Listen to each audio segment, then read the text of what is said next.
But just going back one step, where does this aging brain and body as well even begin? So is it a gradual process, or are there certain triggers, like you talked about retirement, or it could even be death of a spouse, or I mean, God forbid, of a child?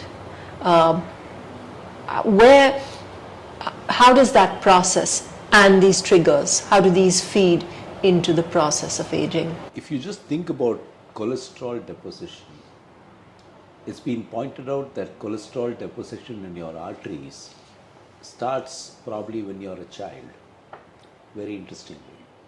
Okay, so it's not as if it's something that just happens exclusively in middle age or in late life.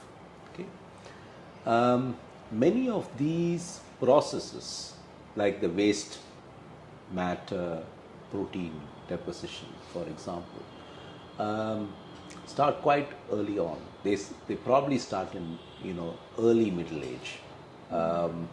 So what is actually happening is that there is a process happening, a process of shall I say degeneration happening within all of us. There are events that create a catastrophe out of that process, or make the process cataclysmic in a certain way. So to give you an example, retirement, you pointed out. Okay.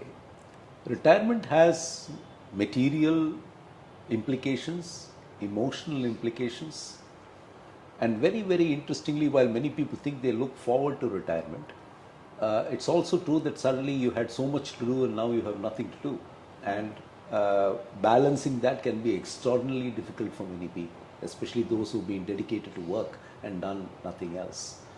That can have a sudden impact on how well you're functioning. And I've seen patients who have declined in the 2 years after retirement in a very visible way. So it's as if that continuous engagement in work was holding up despite what was going on within. I've seen patients in whom the dementia rapidly accelerated after a tremendous emotional event.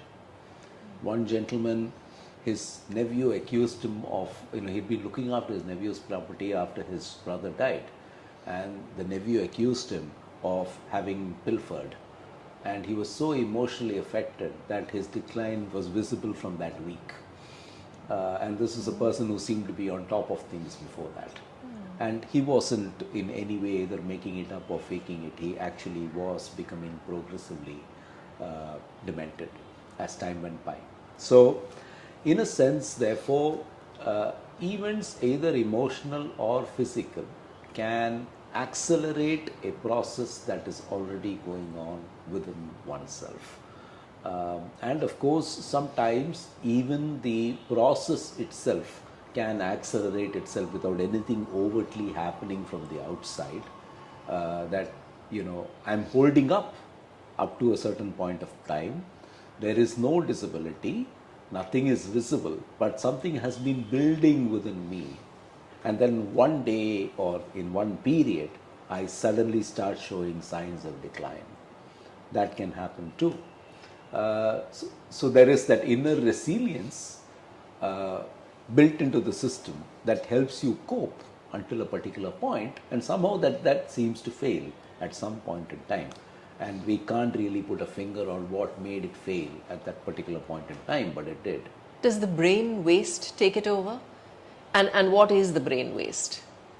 Well, it's just we believe that it's just the deposition of these proteins in excess in certain critical areas of the brain.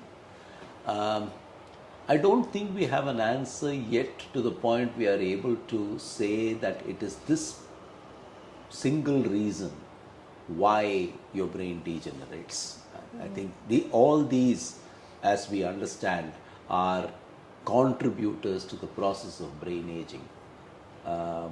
And there will be, of course, other hidden contributors that we don't really, we haven't yet identified or don't really understand the contribution of. So what research is able to tell you is yes, all these things are happening to the aging brain.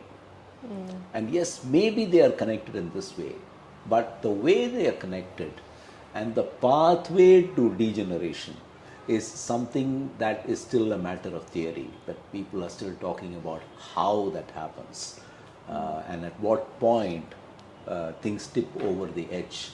Right. It's still a matter of theory rather than firm fixed fact.